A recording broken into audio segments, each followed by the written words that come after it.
Les émotions font engraisser, mais qui a dit ça?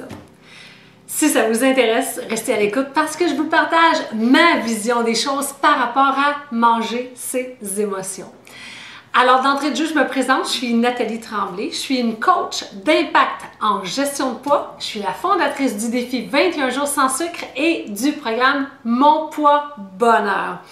Alors, saviez-vous que la première étape, en fait, pour perdre du poids efficacement et durablement, parce que c'est ça qui est important, la première étape serait d'apprendre à mieux gérer ses émotions.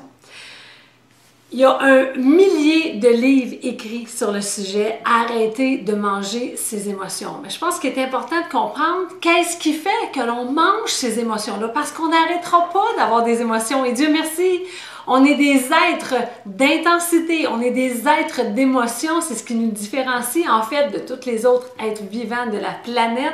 Et on veut garder cet aspect-là. Maintenant, c'est beau d'apprendre à gérer ses émotions, mais c'est le fun aussi de savoir d'où viennent ces programmes-là. Qu'est-ce qui fait que l'on mange ses émotions? En fait, tout ça, c'est installé. Quand je dis tout ça, c'est les programmes qui nous amènent à manger nos émotions. C'est les programmes qu'on a à l'intérieur de nous, ont été installés à notre insu. Depuis qu'on est tout petit, quand on se fait mal, quand on s'ennuie, quand on a besoin de réconfort, nos parents ou les personnes significatives dans nos vies à ce moment-là nous ont offert de la nourriture pour compenser le besoin qu'on avait. On n'avait pas faim, mais on grignotait et on mangeait le petit biscuit parce qu'on était content. C'était comme une gâterie.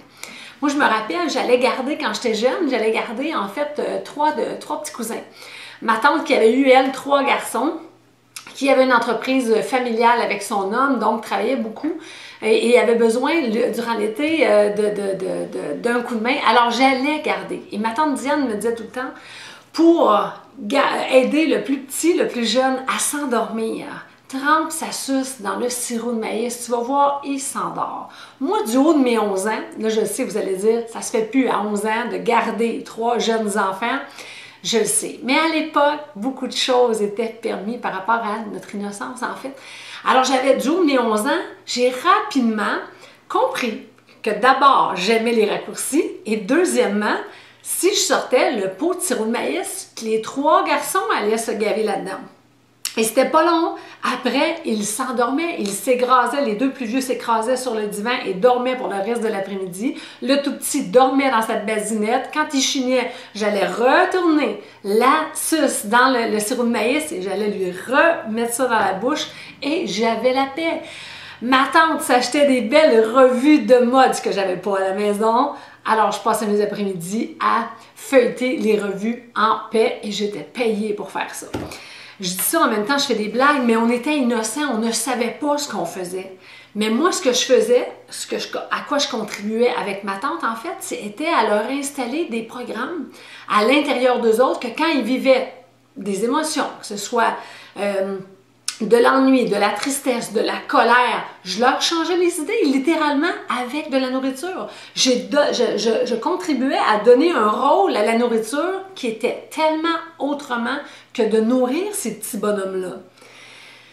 Mais ce qu'il ne faut pas oublier, c'est que nous autres aussi, on était jeunes. Nous autres aussi, on a vécu le même sort. À quelque part, il ne faut pas en vouloir, pas à quelque part, du tout. Il ne faut pas en vouloir à nos parents. Ils ne savaient pas, c'était comme ça.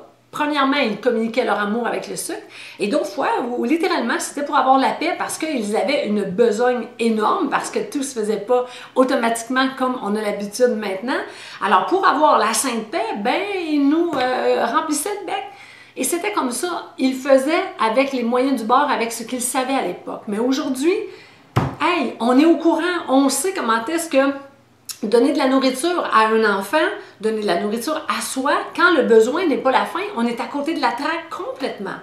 Alors, c'est à nous à reprendre cette responsabilité-là et dire, OK, arrêtez de se taper sur la tête de parce que si je me dis, je suis encore en train de manger mes émotions, oui, d'abord, il faut en prendre conscience, mais après ça, si je suis toujours en train de me dire que je suis con, je suis conne, que je défais, quand on fait le yo-yo, hein, on maigrit quelques livres, oh, on les reprend. Bien, souvent, c'est parce qu'on s'est mis à manger nos émotions inconsciemment. On a des petits programmes qui agissent par défaut sans qu'on ait conscience, en fait, sans qu'on prenne le temps de les établir, de les identifier, quels sont ces programmes-là. Alors d'abord, ne vous tapez pas sur la tête. Vous avez été un enfant comme tous les autres enfants. Les personnes significatives dans vos vies ont fait en sorte que des programmes se sont installés qui, encore aujourd'hui, peut-être à 30 ans, 40 ans, 50 ans, 60 ans, vous font agir d'une telle manière que vous ne voulez plus aujourd'hui. Peut-être qu'aujourd'hui, vous vous récompensez encore avec de la nourriture. Oui, c'est lié à un programme qui s'est installé depuis l'enfance, mais il arrive un temps où est-ce qu'il faut que je prenne cette responsabilité-là. Même si on est en colère puis qu'on va manger, tout ce qui se passe, c'est que j'ai un problème de plus après. Hein? D'abord, je dois digérer ce repas-là ou cette nourriture-là malsaine. À quelque part, je fais du mal à mon corps, je fais du mal à mon esprit. On sait que manger outre nos besoins nous rend l'énergie très basse, rend l'humeur très basse, rend la psychologie plus difficile. Alors, on sait qu'on ne s'aide pas en faisant ça. Alors, aujourd'hui, j'ai envie de vous partager, en fait, 3 étapes pour mieux gérer vos émotions et maigrir efficacement. Pourquoi maigrir efficacement? Pour ne plus avoir à maigrir, pour atteindre son poids bonheur et y rester par la suite, être capable de faire autre chose dans sa vie que de calculer ce qu'on mange, calculer ce qu'on dépense, être capable de passer à autre chose. Alors, la première étape, d'abord, il faut prendre conscience que je suis en train de vouloir manger mes émotions, prendre conscience que, oups, c'est une émotion qui me mène au frigo. Ça, c'est la première étape, ça, c'est sûr. Mais après ça, ce qu'il faut faire, c'est juste respirer. On ne meurt pas d'émotions. C'est ça qui nous rend vivants. Il y a des gens qui vont sauter en parachute pour vivre des émotions fortes. Les émotions qu'on vit au quotidien, qui parfois sont en montagne russe, il faut juste respirer dedans. On ne va pas mourir de ça. C'est sûr qu'une émotion fait monter le taux de cortisol. Hein? Le cortisol, c'est l'hormone du stress qui va fabriquer mon système nerveux quand je vais être en nervosité. Alors évidemment que si l'étape numéro 1 là-dedans serait de diminuer le taux de cortisol, et l'outil le plus puissant qu'on a pour faire ça, c'est de respirer. Devenir conscient de sa respiration et de diminuer, de ralentir sa respiration. C'est-à-dire inspirer plus longtemps, expirer plus longtemps, inspirer plus longtemps, en gonflant le bedon, pas les clavicules, juste en faisant ça, en prenant conscience de sa respiration, en ralentissant son rythme respiratoire, ça diminue le taux de cortisol. Première étape importante, au lieu d'aller au placard, quand on sent l'appel du placard, on fait comme OK, qu'est-ce que Nathalie nous a proposé? Étape 1, je respire, ça ne coûte rien, ça prend quelques instants seulement. Deuxième étape, offrez-vous un 24 heures. C'est rarement une question de vie ou de mort, ces émotions-là. Au contraire, on en vit au quotidien et on va en vivre, Dieu merci. Alors, juste s'offrir un 24 heures pour rebondir sur cette émotion-là, sur cette situation-là, revenir sur la situation X qui me fait grimper dans les rideaux. 24 heures! Évidemment, des fois, on n'a pas ce 24 heures-là, mais si on peut s'offrir un 4 heures, un 6 heures, un 10 heures, je reviens, c'est le soir, je reviens demain matin, c'est le matin, je vais y revenir ce soir. Mais laissez le temps faire son temps. Laissez au temps faire sa job. Le temps va contribuer dans cette situation-là aussi. Moi, quand je pense à ça, la référence que je fais toujours, c'est, vous savez, une petite boule de Noël. Où est-ce que on a de l'eau à l'intérieur, on a un beau paysage, puis on a des grains de neige. Moi, l'image qui me vient quand on est affolé par nos émotions, puis qu'on a juste besoin de quelque chose pour se calmer, c'est cette petite boule-là. C'est comme si on l'avait shaké, puis on voulait voir maintenant le paysage. C'est impossible. On doit la déposer et attendre quelque temps pour que les flocons se déposent au fond, pour qu'on puisse voir en fait le paysage. Mais les émotions, c'est pareil. Si on se donne, si on s'octroie ce 24 heures-là, les petits grains vont être déposés, les petits flocons vont être déposés dans le fond et on va mieux voir. Et surprenamment, parfois, 24 heures plus tard, ce qui nous faisait grimper au rideau, ça nous fait rire le lendemain. Des fois, ça prend 2 jours avant que ça nous fasse rire. Des fois, ça va prendre 1 semaine. J'ai une amie l'été passé qui disait on vivait un défi par rapport à un achat qu'on avait fait. Et elle m'a dit, puis j'avais des larmes aux yeux, puis elle m'a dit, je dis, peut-être qu'on n'a pas fait une bonne chose. Puis elle m'a dit, si tu es pour en rire dans 5 ans, c'est quand même loin 5 ans. Hélène, je pense à elle souvent. Elle me disait, si tu es pour en rire dans 5 ans, ris-en maintenant. Ne perds pas 1 minute à pleurer. 5 ans, c'est loin, mais on s'entend qu'au quotidien, les émotions qu'on vit, des fois, c'est une frustration, c'est une déception, c'est on est dans l'attente de quelque chose. Moi, je le sais, pendant longtemps, quand j'avais un client qui était en retard, ça me faisait manger parce que je stressais, alors que j'aurais pu dire, ben, regarde, mon client est en retard, je vais déposer les pieds sur un pouf, je vais regarder une revue, mes petites revues sur lesquelles je fantasmais quand j'étais jeune. Non, mais je fais des blagues, mais c'est ça aussi. Vive l'émotion. Au lieu de l'avaler, juste la ressentir. Alors, deuxième étape, s'offrir 24 heures de pause. Pensez à la petite boule de Noël, laissez-la se calmer. Troisième étape, passez à autre chose et vivez dans le moment présent pendant ces 24 heures-là.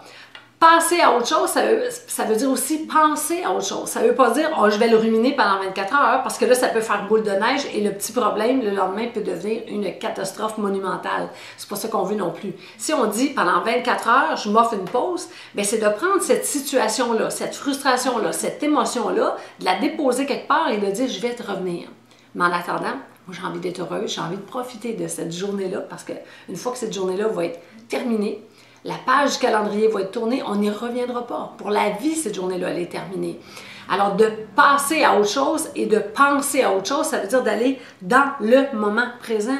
Alors, c'est soit on continue notre travail, si on est au travail, si on est en congé, c'est soit d'aller faire du vélo, soit d'aller faire de la marche, d'aller en montagne, d'aller voir une amie, d'aller prendre un café, d'aller au cinéma, mais d'être là, focus, moment présent. Et la chose qui peut vous aider, en fait, la stratégie qui peut vous aider à être dans le moment présent, parce que des fois, c'est sûr que cette émotion-là va vouloir revenir, elle va venir cogner à la porte, dire « Hey, je suis là, t'es-tu encore en maudit? Tu t'ennuies-tu encore? » La stratégie numéro 1 pour aider à être dans le moment présent, en fait, c'est le VACOG. Qu'est-ce que c'est les VACOG? C'est les sens, hein? V pour le visuel, A pour le auditif, K pour le kinesthésique, ce que je ressens à l'intérieur, O, olfactif, G, gustatif. Alors, ça se prononce VACOG, c'est un acronyme en fait, mais c'est pour parler des sens. Alors, si vous êtes au travail et que vous dites, OK, je ne vais pas au placard, je respire, je vais y revenir demain, puis en attendant, j'ai du travail à faire, j'ai du travail à accomplir, mais c'est de temps en temps de me ramener ici et maintenant et de dire, OK, qu'est-ce que je vois en ce moment? Moi, je vois des papiers, je vois mes lunettes, je vois mon verre d'eau, je vois mon spot de lumière, qu'est-ce que je vois? Ça me ramène ici. Qu'est-ce que j'entends? Des fois, c'est la fan au plafond, fait tic, tic, tic, tic, tic, parce qu'il manque peut-être une petite pesée sur une palme. Des fois, c'est un bruit extérieur. Des fois, c'est un tic-tac de cadran. Qu'est-ce que j'entends? Qu'est-ce que je ressens? Il y a de la chaleur en dessous, c'est une chaise en cuir. Il y a de la chaleur en dessous de mes cuisses, en dessous de mes fesses, une petite raideur dans le dos, une petite faim dans l'estomac. Qu'est-ce que je ressens? Le haut pour olfactif, qu'est-ce que je sens ici? Peut-être ça sent rien, peut-être ça sent quelque chose. Qu'est-ce que je goûte? Peut-être ça goûte rien, peut-être ça goûte quelque chose. Mais de faire référence aux 5 sens, ça me ramène dans le ici maintenant. Je n'ai pas le temps de penser pourquoi j'étais frustrée il y a 10 minutes. Ça me ramène ici, ça m'ancre les 2 pieds bien au sol. Et tout ça est écrit, en fait, j'en ai fait un article de cette vidéo-là. Donc, si vous voulez voir, je vais mettre le lien pour l'article si vous êtes visuel comme moi. Peut-être que vous aimeriez voir le VACOG, l'acronyme, à quoi ça fait référence exactement. Alors, je répète les 3 étapes, en fait. Quand vous vivez une émotion, quand vous avez envie d'aller au placard, vous sentez l'appel pour le frigo, avant d'aller tout dévaliser puis de le regretter plus tard, puis de vous sentir amorphe parce que vous avez trop mangé sans avoir faim. Première étape, respirez. Contribuez à faire descendre le taux de cortisol, l'hormone du stress, juste pour on se calme. Deuxième étape, on se donne un 24 heures de sursis. 24 heures de pause, on dit à cette belle situation-là où c'est ce melting pot d'émotions, je vais te revenir dans 24 heures. Et la troisième étape, c'est passer à autre chose et penser à autre chose dans le moment présent. Travaillez, vous faites du vélo, vous allez voir une amie, vous allez voir un film, vous faites quelque chose, vous faites une activité, vous continuez de faire ce que vous avez à faire, mais en même temps, vous revenez à vos 5 sens pour être sûr que vous êtes les 2 pieds bien ancrés au sol et dans le moment présent et non en train de ruminer parce qu'on ne veut pas que ça fasse boule de neige. On veut que ça se calme pour que le lendemain, on voit plus clair puis qu'on voit ça pas mal moins catastrophique que ça aurait pu l'être finalement. Alors voici, mes amis, ça a été un plaisir pour moi de vous préparer cette petite capsule. Si vous l'avez aimé, ne vous gênez pas pour partager. Participez, tout comme moi, à créer cette communauté-là. En fait, pour qu'on s'éloigne des régimes, hein, pour qu'on s'éloigne des diètes amaigrissantes miracles qui promettent juste, en fait, des résultats qui sont non véridiques. Alors qu'on s'éloigne de tout ça, mais en même temps qu'on chemine vers son poids bonheur. Parce que oui, on sait, être à son poids bonheur ouvre un monde de possibilités. Alors, merci de vos partages, j'en suis vraiment reconnaissante. Alors, d'ici à notre prochaine communication, ayez le courage, mes amis, de tester les outils que je vous offre et de mettre en application et de voir, identifier en fait les bénéfices. Qu'est-ce qui fonctionne pour vous? Qu'est-ce qui fonctionne moins? Qu'est-ce que vous pourriez faire un petit peu plus? Donnez-vous la chance, offrez-vous cette opportunité-là d'atteindre votre poids bonheur, de le maintenir une fois pour toutes pour pouvoir réaliser tous vos rêves. Alors, à très bientôt, mes amis. Bye bye!